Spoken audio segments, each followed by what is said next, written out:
其实这公投的投票率一般拢是比平常时的选举搁较低，而且这天气也加减影响到投票意愿。南部这天气是比北部搁较好，透早高雄啊、伫嘉义啊，拢有真侪人排队投票。到下晡为止，这个嘉义的投票率也已经来到40%。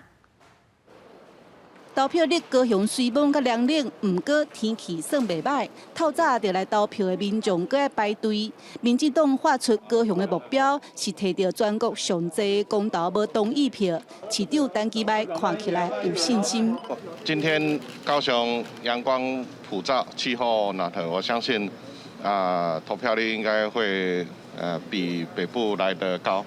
来到嘉义投票的人嘛袂少，有人特别排第一个来投票。很多人啊，对啊，大家都需要公民的义务啊。投票结束，嘉义市投票率超过40%。一般公投的投票率本地就无悬。学者表示，这摆公投到尾啊，煞变做政党动员咧催票，看规工南部投票的状况，效果可能无介大，颠倒互少年的真不满。年轻人这一边的投票蛮不如预期的。中山大学这边就近观察来看，年轻人对于两党对决是反弹的，是不满的。因为年轻人他要的是一个审议空间，还有一些责任政治的问题。学者认为，哪力政党若是对公投最后结果无满意，表示公投要是爱回归议题辩论，毋是政党会当介入。记者陈嘉文、廖怡做林伟婷综合报道。